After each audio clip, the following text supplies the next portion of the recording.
who's, quote, a little nervous. The rap mogul's criminal trial began this morning. He used sex trafficking, racketeering, and more. The two sides are now in the process of selecting a jury of 12 plus alternates. Most of the prospective jurors acknowledge they're aware of Combs's case and also the allegations that span some 20 years.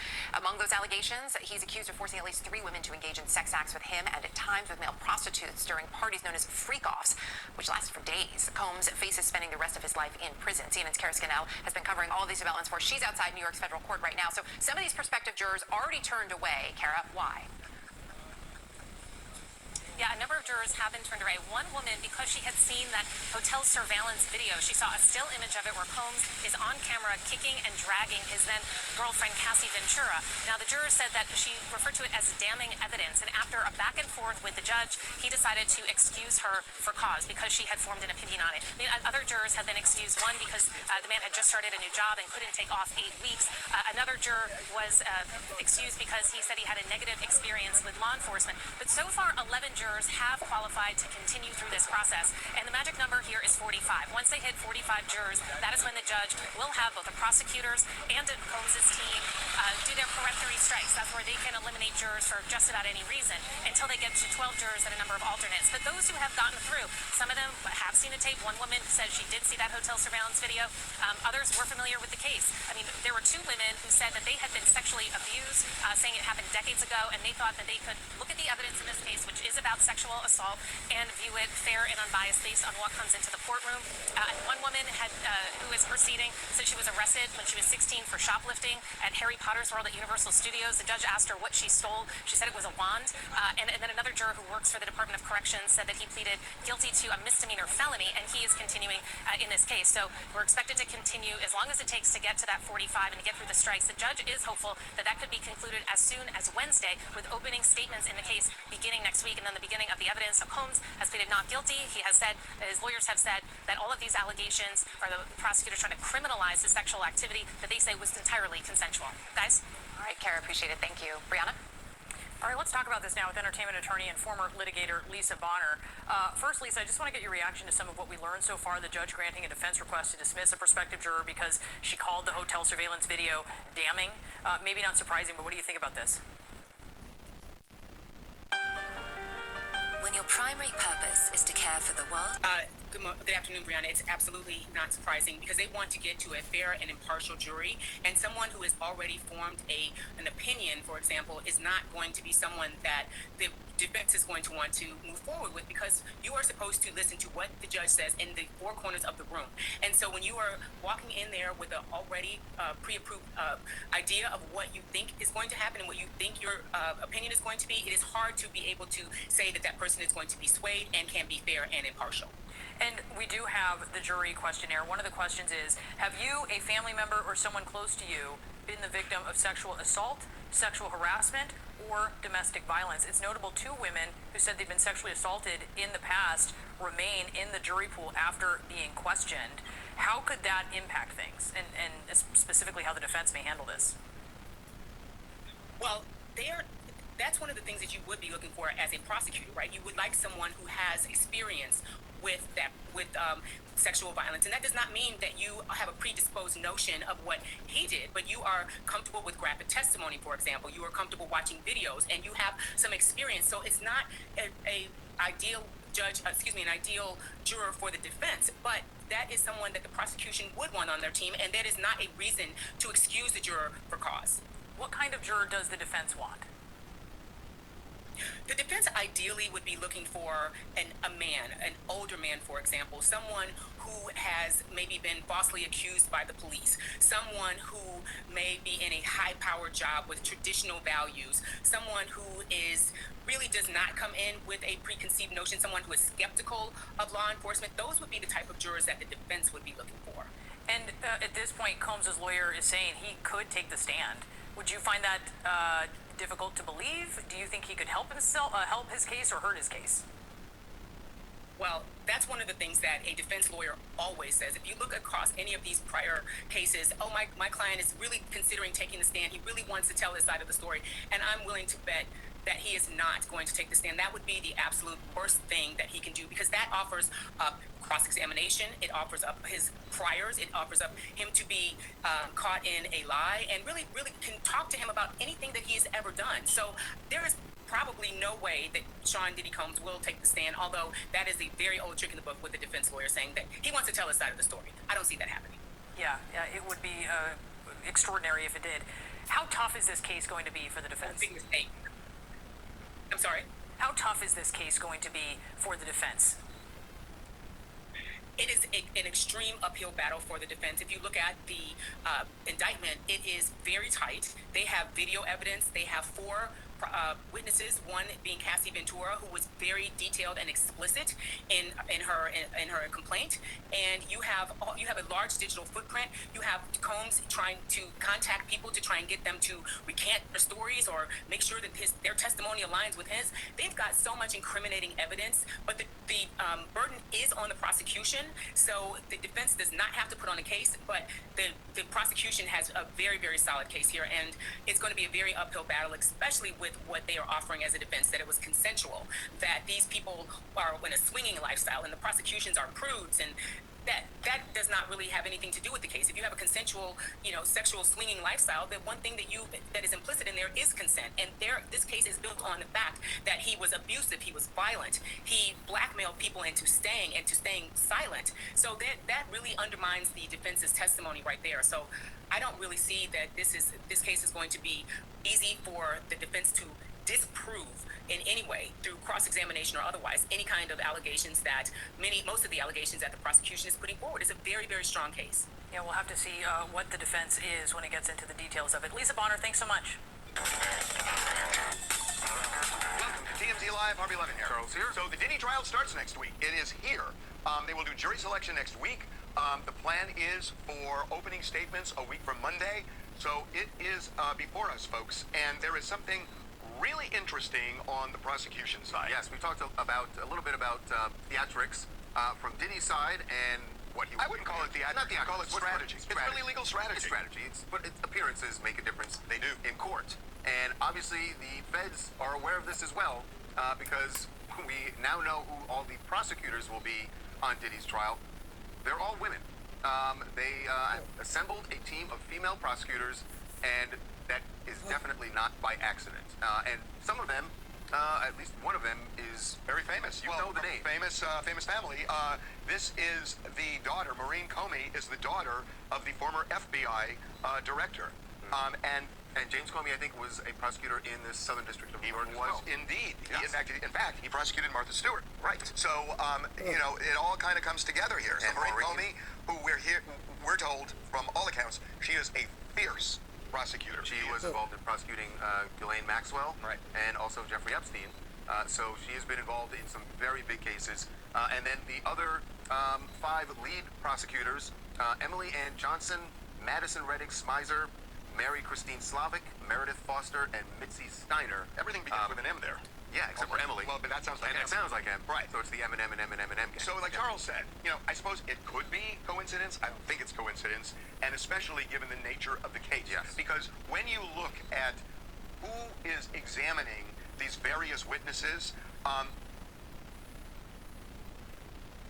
alleged victims, Yeah. of which there will be 4, prosecutors often do look for a female attorney, a female prosecutor, for various reasons. There's a connection there, there's a comfort level there where they can open up and talk.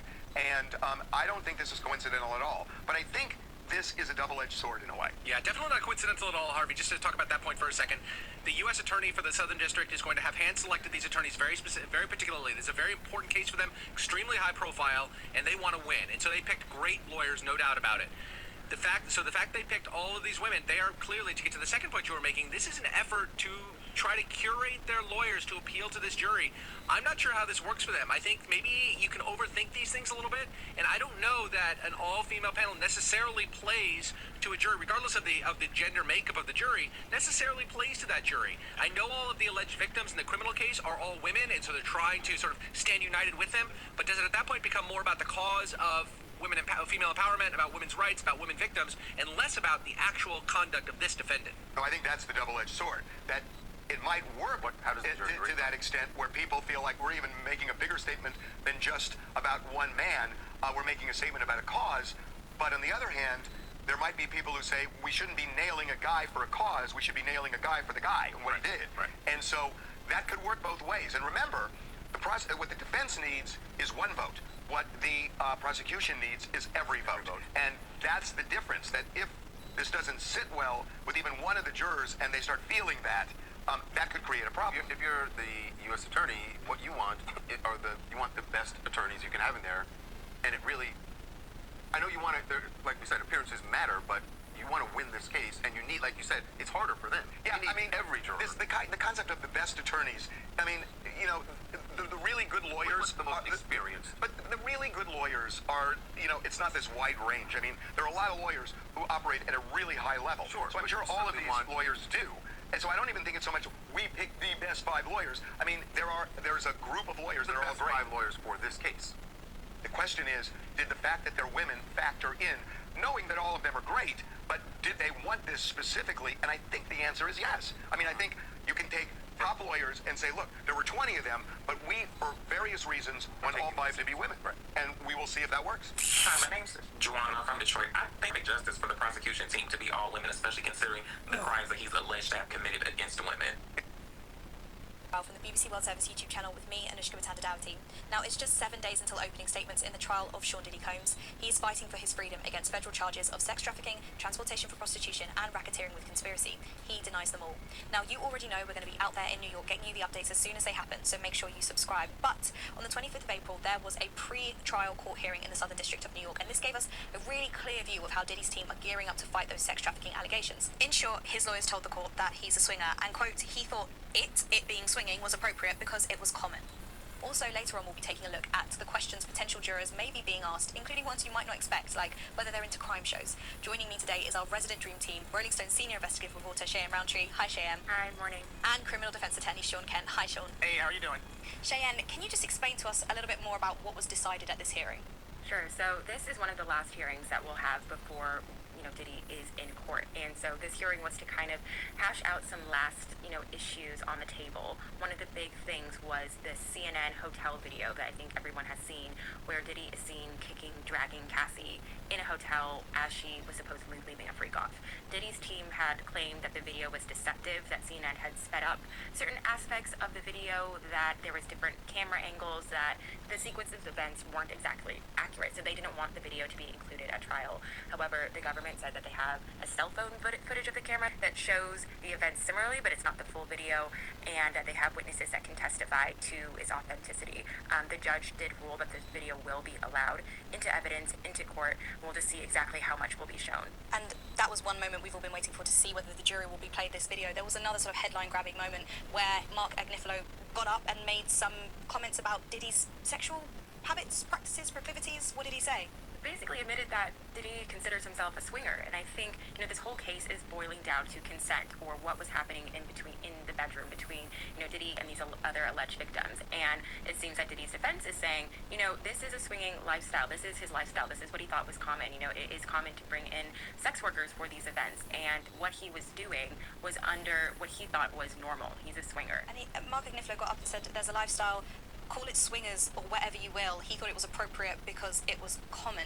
Sean, swinging is being offered as a defense to the sex trafficking charges. Is that really a robust argument against the charges, which allegedly force people into sexual activity? In and of itself, no. And so that's why 2 things that have happened kind of make sense. It's hard to find a defense to these charges based upon what other folks are saying. So good criminal defense lawyers are trying to find either creative ways or truthful ways, and hopefully they can be both. So in this situation, by them saying that he is a swinger, he thought that this was okay, I didn't know this was basically against the law. Well, there's something specifically in the federal system called willful blindness. Willful blindness means, and the judge will tell the jury this, just because you didn't think it was against the law, or just because you turned a blind eye to crimes that were occurred, you are still just as guilty. For example, if your husband is a drug trafficker, and you get all the proceeds, and you're living in this multi-million-dollar home, but you never ask questions, and he doesn't go to work, and I've never seen him do drugs, but it is to be assumed, well, that's called willful blindness, and you're just as guilty of drug trafficking. So the government can argue that. The government filed notice against Diddy's team saying, you guys are trying to squeeze an expert in here not necessarily about insanity, but about Diddy's mens rea. Mens rea is the mental status that is required to form criminal intent. So it specifically says, the government respectfully submits this memorandum of law in support of its motion to preclude the opinion testimony of Dr. Ellie Allen. The notice testimony relates to the defendant's diminished capacity to form the mens rea required to commit the charged offenses. So they're going to try to bring in an expert that says Diddy could not form the necessary mens rea, the criminal intent to know what he was doing was committing a crime. And my assumption is it is their attempt to say basically, yes, I did it, but, and even if it's a crime, I didn't know it was a crime, and I couldn't have formed the necessary mens rea to be convicted of it being a crime. Shayan, we've heard testimony, and through your reporting as well, you've spoken to alleged victims who say, Diddy took some drugs and came out of the bathroom and he was a different person, or I didn't recognize the man that was in front of me. Sean, could that play into this line of defense then, if we've got people taking a stand saying, actually, yeah, I didn't recognize him, he lost control, etc., etc.? Yes and no. There is something under the law called voluntary intoxication. You cannot voluntarily take drugs yourself and say, I'm crazy, and do crazy stuff if you voluntarily induced a drug. And so that's why I don't think they have offered anything of a true insanity defense. They're trying to do some type of public policy that if everybody is, if all your friends jumped off of a bridge, would you jump off of a bridge? I literally think that that is the defense that they're going with, that since everybody thinks swinging is acceptable, then Diddy thought it was acceptable. Might even get into the fact Diddy's childhood thought that this was acceptable, so he could not form the necessary mens rea to form a criminal state of mind necessary for a conviction, because you need a criminal state of mind unless the government argues willful blindness. He knew what he was doing, he was just turning his eye to it. Another part of what the judge decided was, okay, you can say that Diddy was a swinger or he considered himself to be a swinger, but you cannot cite examples of other prominent swingers to sort of bolster the idea that this was common. Surely then, Sean, you're turning to the jury and you're saying, it's common, trust me. Just trust me on that. I'm not going to tell you how many other people do it in Hollywood, because that's the implication here. It's common within the circles he ran in. I'm not going to tell you that. Just take my word for it. Yeah, you're exactly right. And what people don't, I mean, and maybe people can see it, this defense and the judge's rulings are triggering one 100% true fact. Diddy will testify. You understand? Because there's no other way to get this testimony out without him taking the stand and saying, this is a lifestyle that I have grown accustomed to, that I believe in, that I think. Because it's not like they're going to be able to put in, and I'm not going to say any celebrities' names, but people saying, this is what we all do. This would be him having to testify. I find it strange that the judge says you cannot just simply say other people do it and give specific names, but I would be remiss if those specific named people were not allowed to testify if they're on the witness list. You understand? So if a celebrity showed up and said, I was at a party with Diddy, this is what I did, this is me, I think that would be allowed, but Diddy's team is not going to be able to just randomly point the celebrity's name.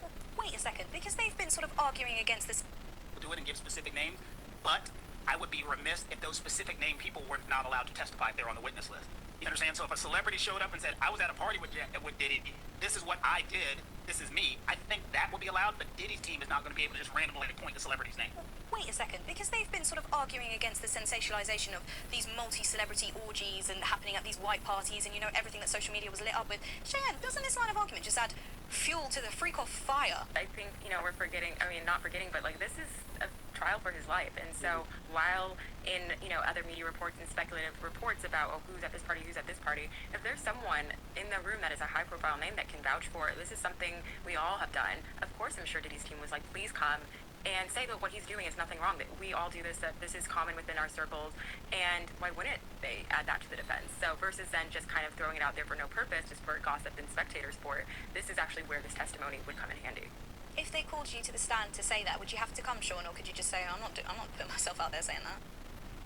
They could send you a subpoena. You would go through a whole thing. You would have your lawyer try to quash the subpoena. There's a lot of stuff that you go through, but the thing we always say is, when we're sending a subpoena out, you don't want a witness who doesn't want to be there from a defense standpoint. You understand? So if you try to force somebody to get on the stand, you never know what they're going to say. So I'm sure they tried to voluntarily get people, and they said, heck no, because here's the problem. You put me on the stand, I'm going to hurt you more than you're going to help me. Don't you dare try to force me to get on the stand in the middle of your trial. In terms of what went down at this pre-court hearing, those weren't the only decisions that were made. They're perhaps the headline-making ones, but there was also a plea deal that was rejected. Kind of at the end of the hearing, one of the prosecutors stands up and makes mention of a plea deal that was offered to Diddy at some point and noted that Diddy rejected it. Now, it's the first that we're hearing that there was a plea deal on the table, but I'm sure Sean can elaborate more. This is not so uncommon. Not uncommon in the slightest. It does, it happens on almost every trial that I have if somebody rejects a plea offer for a couple of reasons. One, don't forget, Diddy's not doing the talking. His lawyers are doing the talking.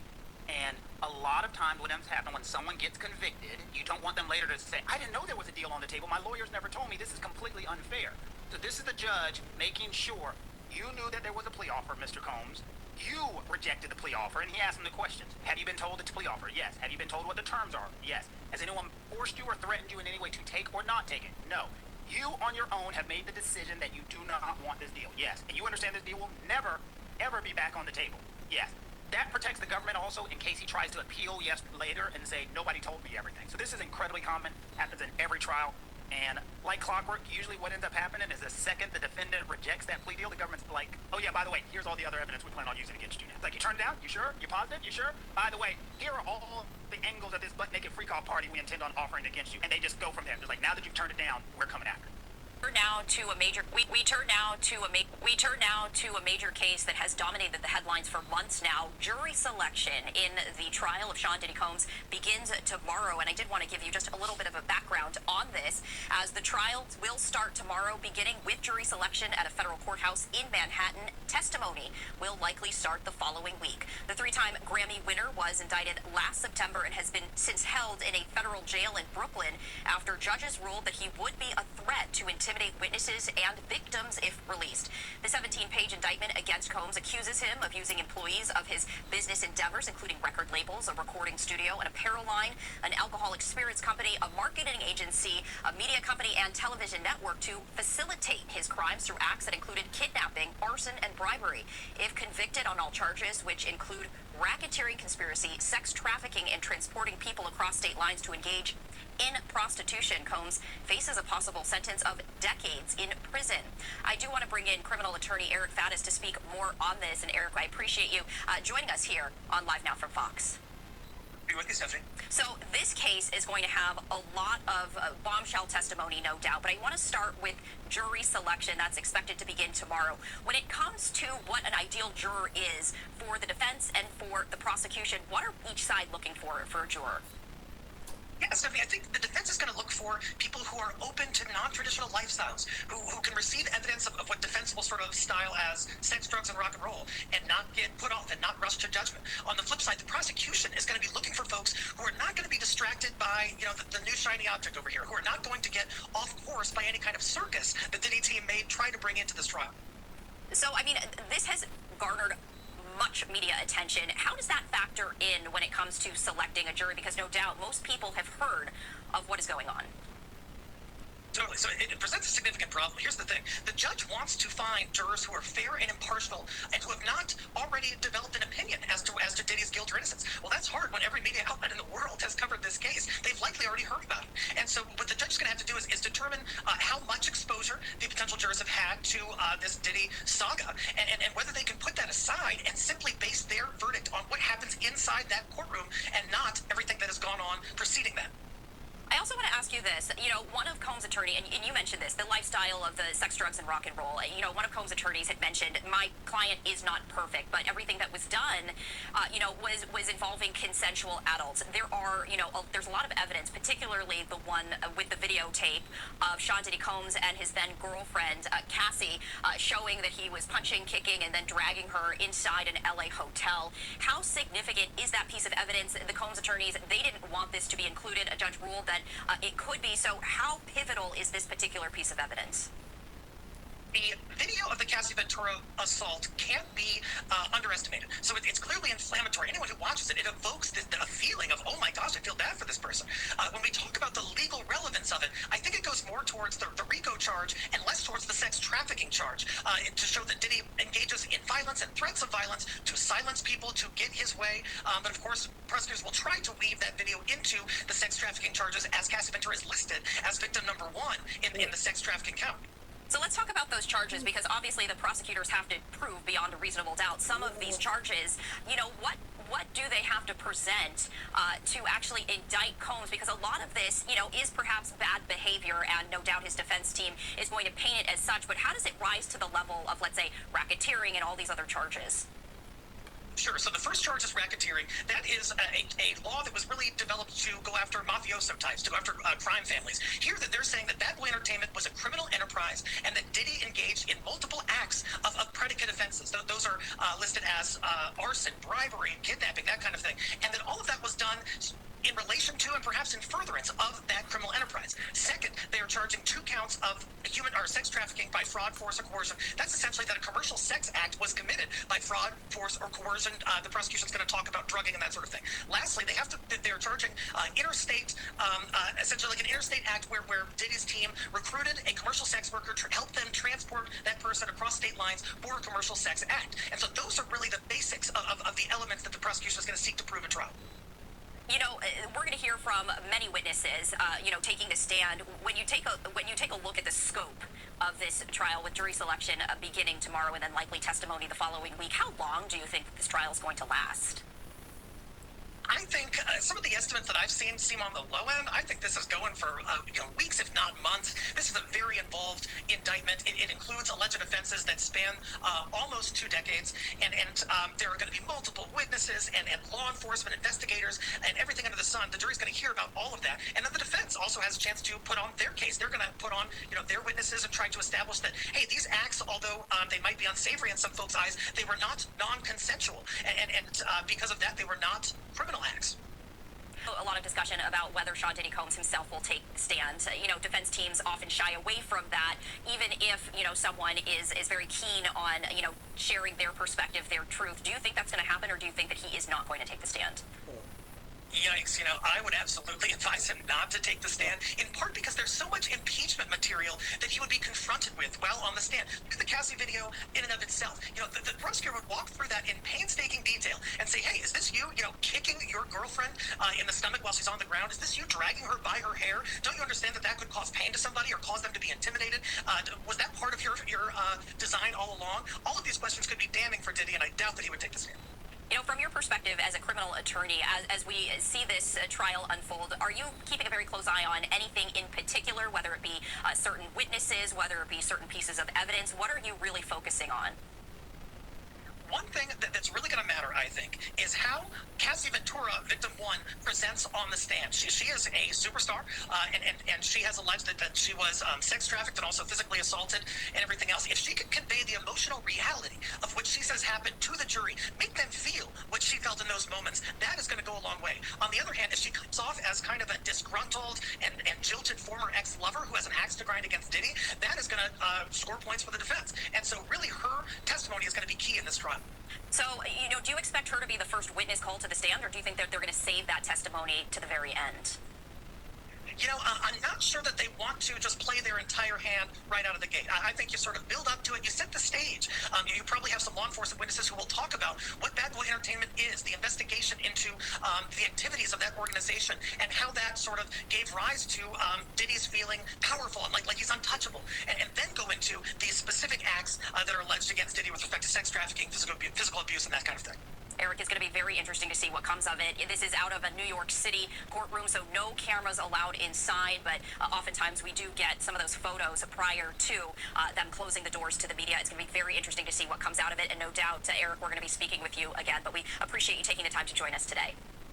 Good to be with you. Did last September, but for the 55-year-old 3-time Grammy winner, serious claims surfaced the year before. That's when, in November 2023, the rapper's ex-girlfriend, R&B singer Cassie, filed a civil lawsuit alleging over the course of 10 years she was trafficked, raped, plied with drugs, and viciously beaten by Diddy on many occasions. Through his lawyers, he vehemently denied everything before it was announced that the pair had reached an out-of-court settlement. Then, the week after, 2 more lawsuits were filed by another 2 women claiming that they were sexually assaulted, beaten and drugged by him in the early 90s, claims the rapper's lawyers said were false. Then allegations kept coming. A month later, another claimed in 2003 Combs and 2 other men took turns to rape a 17-year-old, which seemed to prompt Diddy to take to Instagram, posting a statement broadly denying everything in the mounting number of lawsuits, vowing he'd fight for the truth. Then last March, police got involved when Diddy's homes in Miami and Los Angeles were raided by federal agents. He wouldn't be arrested until 6 months later. Before that, news broadcaster CNN published a shocking video which went viral. It appears to show Combs attacking his ex Cassie in a hotel hallway in 2016. Diddy apologised and said he was disgusted that he'd done it. I'm not asking for forgiveness. I'm truly sorry. Fast forward to September, and he was arrested at a Manhattan hotel. The next day, prosecutors announced he was being charged with racketeering conspiracy, sex trafficking, and transportation to engage in prostitution. They accused him of creating a criminal enterprise, abusing, threatening, and coercing women for years, and say that he used the term freak-off to describe orgies he'd arranged. The freak-off sometimes lasted days at a time, involved multiple commercial sex workers, and often involved a variety of narcotics. In court, he pleaded not guilty and was denied bail. Since then, even more civil lawsuits have been filed. One allegation involving a girl as young as 13, another a boy aged 10, all of which, through his lawyers, he's repeatedly denied. Prosecutors have also updated the criminal indictment that he's facing, adding new details accusing him of dangling a person over an apartment balcony, claiming he maintained control over some employees with threats of physical force and reputational damage, and adding a second charge of sex trafficking and a second charge of transportation to engage in prostitution, taking the number of criminal charges he faces from 3 to 5. Which takes us up to now, a trial that's expected to last up to 10 weeks, and Diddy, via his lawyers, vowing to clear his name. If convicted, he could face up to life in prison. Serious of the federal charges are sex trafficking and racketeering conspiracy, which is also known as RICO, and that was the charge that was used to bring down the mob. So prosecutors are hoping that they're going to be able to knit together all of this alleged criminal activity carried out by Diddy in order to get him on that charge in particular. Now, this is a very high-profile case, and we are going to be expecting it to last about 10 weeks, possibly about 2 months. Today, Monday, is jury selection. There are some 150 people who have appeared for the jury selection, and they're going to have to run through them to see who is going to be able to be unbiased in this trial. Now, it all centres around allegations that Sean Diddy Combs held these wild, drug-fueled parties in which he allegedly coerced men and women into sex. At times, they were locked in, they were pumped with drugs and subjected to abusive sexual acts. These parties have been dubbed freak-offs. Now, Diddy himself says that he has done nothing wrong. He says he's not a criminal, but simply a swinger, and that he should not be judged on his sexual preferences. So that's what he's going to be arguing. We expect him to take the stand during the course of this trial.